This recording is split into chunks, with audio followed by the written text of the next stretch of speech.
इधर युवराज तेजी से अपनी कार भगाते हुए अपने घर आता है। गाड़ी से निकलकर वो अपने घर के अंदर जाता है और फर्स्ट फ्लोर में अपने बेडरूम में चला जाता है। इस वक्त युवराज का मन बहुत बेचैन था।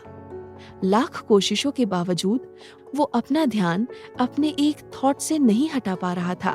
कुछ देर बेचैनी से इधर उधर घूमने के बाद युवराज रेस्टिंग चेयर पर अपना सिर टिकाकर बैठ जाता है और अपनी आंखें बंद कर लेता है। आंखें बंद करते ही युवराज के सामने वो सीन फिर से चलने लगता है जब पहली बार उसने अपने श्राप से मुक्त होने की कोशिश की थी। क्या हुआ था उस समय युवराज के साथ? बात आज से 11 साल पहले की है, जब युवराज 15 साल का था। 11 साल की उम्र से युवराज उस साए के खौफ में जी रहा था। अब युवराज की हर सांस पर उस साए का हक था। पिछले कुछ सालों में युवराज के डैड मिस्टर यशवंत दीवान ने बिजनेस में बहुत तरक्की कर ली थी। उनके पास अब बंगला, गाड़ी, करोड़ों का बिजनेस सब कुछ था। लेकिन इस सब की कीमत युवराज सालों से चुका रहा था। युवराज के घर में इस समय युवराज के डैड यशवंत, उसकी मॉम सावित्री और उसकी केयरटेकर शुभ्रा रहते थे, जिसे वो अपनी माँ के बराबर ही मानता था। शुभ्रा उस समय 8 मंथ प्रेग्नेंट थी, लेकिन फिर भी युवराज का ध्यान रखने के लिए उसने छुट्टी नहीं ली थी। उसके साथ नौकरों का पूरा स्टाफ भी वहां रहता था। एक कमरे से 2 लोगों के झगड़ने की आवाज आ रही थी। युवराज की मॉम सावित्री यशवंत पर गुस्सा करते हुए कहती हैं, आप कुछ करते क्यों नहीं हैं? हमारा बच्चा हर वक्त उस साए के खौफ में जी रहा है और आप कुछ भी नहीं कर रहे हैं। यशवंत कहते हैं, धीमी आवाज में बात करो, नीचे मेहमान आए हुए हैं। सावित्री कहती है, मुझे उनसे कोई फर्क नहीं पड़ता। मुझे सिर्फ और सिर्फ युवराज की सेफ्टी से मतलब है। आज आपकी वजह से ही वो इतनी बड़ी मुसीबत में है और आपको लोगों की पड़ी है। यशवंत कहते हैं, मैं कोशिश कर रहा हूँ। युवराज मेरा भी बेटा है और मुझे भी उसकी फिक्र है। सावित्री कहती है, नहीं, आपको सिर्फ अपनी और अपने इन पैसों की फिक्र है। अगर आपने युवराज की थोड़ी सी भी परवाह की होती तो आज हमें ये दिन नहीं देखना पड़ता। यशवंत कहते हैं, अपनी बकवास बंद करो। सावित्री जवाब देती है, नहीं, अब मैं चुप नहीं बैठूंगी। अगर आपसे कुछ नहीं हो रहा है ना, तो मैं ही कोई रास्ता निकाल लूंगी। युवराज कमरे के बाहर खड़ा ये सब सुन रहा था। उसकी आंखें नम थीं। कुछ देर वहां रुकने के बाद युवराज वहां से चला जाता है। तब युवराज की मॉम बिल्कुल ठीक और हेल्दी थी, लेकिन खुश नहीं थी, क्योंकि उसका इकलौता बेटा अब उस साए के साथ जुड़ चुका था। पैसा, प्रॉपर्टी, इज्जत सब कुछ होने के बावजूद उस घर में हमेशा एक मायूसी छाई रहती थी। उस दिन युवराज का 15th बर्थडे था। रात के 11 बजे थे।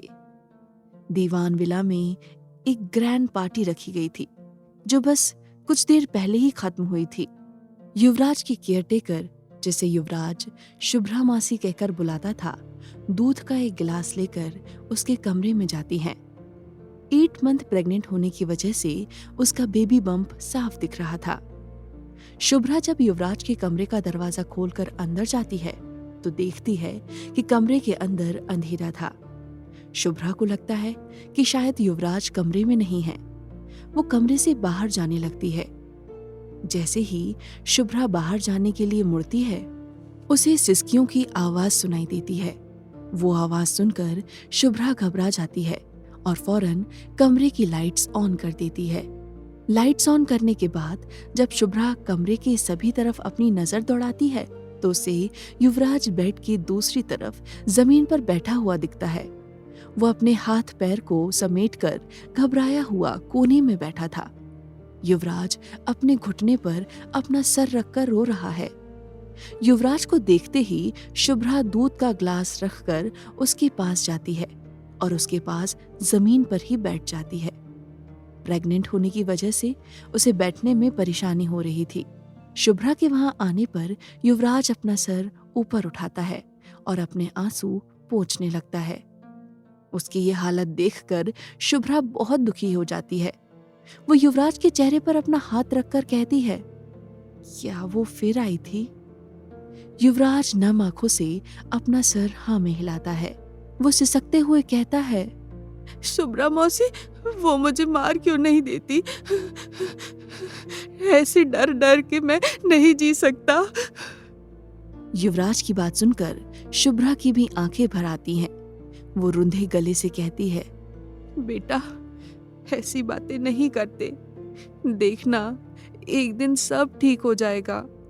युवराज शुभ्रा से कहता है, वो बहुत डरावनी है, मुझे उससे बहुत डर लगता है। वो कभी भी मेरे पास आ जाती है। ये कहते हुए युवराज की आंखों से आंसू बह रहे थे। उसकी ये हालत देखकर शुभ्रा उसे गले लगाकर शांत करने की कोशिश करने लगती है। ठीक उसी समय युवराज की डैड यशवंत वहां आ जाते हैं। यशवंत को आते देख शुभ्रा वहां से उठ जाती है। यशवंत युवराज का हाथ पकड़कर उसे उठाते हुए कहते हैं, बेटा, मेरे साथ चलो।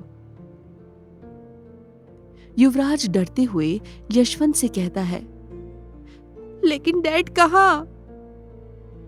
यशवंत कोई जवाब नहीं देते। वो बस युवराज को खींचते हुए अपने साथ ले जाते हैं और युवराज भी उसके पीछे जाने लगता है। शुभ्रा यशवंत को रोकना तो चाहती थी, लेकिन रोक नहीं पाती क्योंकि यशवंत उसका मालिक था। वो ये सब देखते हुए वहीं खड़ी रह जाती है। यशवंत युवराज को अपनी कार में कहीं ले जा रहे थे। युवराज के बार बार पूछने पर भी यशवंत उसे कोई जवाब नहीं दे रहे थे। कुछ देर बाद यशवंत की कार उस पुराने रोड पर रुक जाती है। युवराज ये देखकर बहुत घबरा जाता है और यशवंत से वहां ना जाने की जिद करने लगता है। यशवंत युवराज की एक बात नहीं सुनते और कार से उतरकर युवराज को उस विशिंग वेल की तरफ ले जाने लगता है। कुछ दूर चलने के बाद युवराज रुक जाता है। युवराज के रुकते ही यशवंत पीछे मुड़कर उसे देखते हैं। युवराज नम आंखों से यशवंत को देखकर रुंधे गले से कहता है, डैड, डैड, मुझे उसके पास नहीं जाना है। युवराज की ये हालत देखकर यशवंत की आंखें भी भर आती हैं। वो युवराज के पास जाते हैं और उसके चेहरे पर हाथ रखकर कहते हैं, बेटा, मैं तुम्हें उस साये के पास नहीं ले जा रहा, बल्कि उससे आजाद कराने ले जा रहा हूँ। युवराज हैरानी से यशवंत को देखते हुए कहता है, डैड, क्या सच में मैं उससे आजाद हो सकता हूँ? यशवंत रुंधे गले से कहते हैं, हाँ मेरे बच्चे, मेरी एक गलती ने तुम्हारी जिंदगी नर्क से बदतर बना दी है। मैं तुम्हें उस मनहूस साये से आजाद करवा कर ही रहूंगा। युवराज यशवंत से पूछता है, लेकिन कैसे डैड? यशवंत जवाब देते हैं, बेटा, आज से 200 साल पहले एक अघोरी साधु ने उस साये को कैद करके इस शहर को उससे बचाया था। आज उनके शिष्य के शिष्य यहाँ पर हैं। वो उस साये को फिर से कैद करके तुम्हें आजाद कर सकते हैं।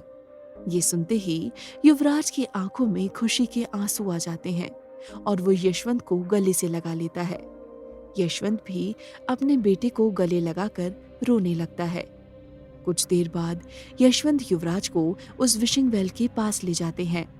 विशिंग वेल के पास पहुंचते ही युवराज देखता है कि वहां एक तांत्रिक था जो जलते हुए हवन कुंड के सामने आंखें बंद करके ध्यान मग्न बैठा था। वो तांत्रिक और कोई नहीं, भैरवनाथ था। यशवंत युवराज के साथ उस कुंड की दूसरी तरफ खड़े हो जाते हैं। उन दोनों के वहां पहुंचने पर भैरवनाथ अपनी आंखें खोल लेता है। यशवंत भैरव की तरफ इशारा करते हुए कहते हैं, बेटा, ये भैरवनाथ है। ये एक बहुत बड़े तांत्रिक हैं। यही तुम्हें उस साये से आजाद करा सकते हैं। भैरवनाथ युवराज को देखते ही मुस्कुराने लगता है। वो हवन कुंड की दूसरी तरफ इशारा करते हुए युवराज से कहता है, यहाँ बैठो बच्चे। भैरवनाथ की बात सुनकर युवराज यशवंत की तरफ देखता है। यशवंत उसे वहां बैठने का इशारा करते हैं। अपने डैड का इशारा समझते हुए युवराज हवन कुंड के सामने बैठ जाता है। युवराज के वहां बैठते ही भैरवनाथ अपनी आंखें बंद करके कोई मंत्र पढ़ना शुरू कर देता है। मंत्र पूरा करते ही वो अपनी आंखें खोलकर कहता है, अद्भुत, युवराज, तुम एक विशेष नक्षत्र में पैदा हुए हो, जिसके कारण तुम में कुछ विशेष गुण हैं, इसीलिए उस साए ने तुम्हें चुना है। ये कहते हुए भैरवनाथ की आंखों में चमक थी। युवराज हकलाते हुए भैरवनाथ से कहता है, वो मुझसे क्या चाहती है? भैरवनाथ कहते हैं, वो तुम्हारे 27 वर्ष पूर्ण होते ही तुम्हारी बलि देना चाहती है। इससे उसे अपार शक्ति मिलेगी। वो तुम्हारी आत्मा को हमेशा के लिए कैद करना चाहती है। भैरवनाथ की ये बात सुनकर यशवंत और युवराज दोनों घबरा जाते हैं। युवराज हिम्मत करके बड़ी मासूमियत से कहता है, जब वो मुझे 27 साल पूरे होने के बाद मारना चाहती है, तो वो मुझे अभी क्यों परेशान कर रही है? भैरवनाथ हल्की हंसी के साथ कहता है, वो तुम्हें परेशान कर रही है क्योंकि उसने तंत्र विद्या से खुद को तुम्हारी आत्मा से जोड़ लिया है और इसीलिए तुम श्रापित हो चुके हो। ये सुनकर अब युवराज उदास हो जाता है। भैरवनाथ आगे कहता है, युवराज, तुम्हारे अंदर कुछ शक्तियां भी हैं जो मैं देख सकता हूँ, लेकिन तुम्हें उन शक्तियों का एहसास नहीं है। तुमने अभी इन्हें उपयोग करना नहीं सीखा है। युवराज घबराते हुए कहता है, नहीं नहीं, मेरे पास कोई शक्ति नहीं है। मेरे पास कैसे शक्ति हो सकती है? भैरवनाथ युवराज को समझाते हुए कहता है, बच्चे, तुम उस साए से जुड़े हुए हो और इस वजह से उस साए की कुछ शक्तियां तुम्हारे पास आ चुकी हैं। युवराज अगला सवाल करता है, लेकिन उसने मुझे खुद से जोड़कर क्यों रखा है? भैरवनाथ जवाब देता है, दूसरी शक्तियों से तुम्हारी रक्षा करने के लिए। युवराज चौंक जाता है और वो हड़बड़ाते हुए कहता है, मेरी रक्षा के लिए? लेकिन क्यों? वो आत्मा तो मुझे मारना चाहती है ना? भैरवनाथ युवराज को समझाते हुए कहता है, युवराज, वो आत्मा तुम्हारे 27 वर्ष पूरे होने पर तुम्हारी बलि देना चाहती है, तभी उसे वो शक्तियां मिल पाएंगी। लेकिन उस साए के अलावा और भी लोग हैं जो तुमसे वही शक्तियां पाना चाहते हैं, इसीलिए उस साए ने तुम्हें खुद से जोड़ रखा है, जिससे ना तो कोई तुम्हें उससे अलग कर पाए और ना ही तुमसे वो शक्तियां हासिल कर पाए और तुम अपने 27 वर्ष पूरे होने तक उसी के साथ रह सको। युवराज को अब सारी बातें समझ आ जाती हैं। वो भैरवनाथ से कहता है, तो आप मुझे उससे कैसे आजाद कराएंगे? भैरवनाथ चालाकी भरी मुस्कान के साथ कहता है, बस देखते जाओ। भैरवनाथ अपनी नजरें उठाकर यशवंत को देखता है, जो युवराज के पास ही खड़े थे। भैरवनाथ कहता है, अब तुम यहां से जा सकते हो। इस साधना के समय यहाँ मेरे और युवराज के अलावा किसी को भी नहीं होना चाहिए। यशवंत अपना सर हिलाकर वहां से जाने लगता है। युवराज यशवंत को वहां से जाते देखकर घबरा जाता है, लेकिन कुछ कहता नहीं। वो इस वक्त पूरी तरह से भैरवनाथ पर भरोसा करने का फैसला करता है, क्योंकि उसके पास और कोई ऑप्शन नहीं था। यशवंत के वहां से जाते ही भैरवनाथ उठकर खड़ा हो जाता है। वो मंत्र पढ़ते हुए एक तरह के लाल पाउडर से युवराज और हवन कुंड के चारों तरफ एक गोल घेरा बना देता है और फिर वो खुद भी उस घेरे के अंदर आ जाता है। युवराज समझ जाता है कि ये एक तरह का रक्षा घेरा है। रक्षा घेरा बनाने के बाद भैरवनाथ अपनी आंखें बंद करके मंत्रों का जाप शुरू कर देता है। उसकी तेज और भारी आवाज उस सुनसान जंगल में गूंजने लगती है। युवराज हवन कुंड की दूसरी तरफ बैठकर भैरवनाथ को ही देख रहा था। कुछ ही देर में उसका ध्यान हवन कुंड के आसपास रखे सामान पर जाता है।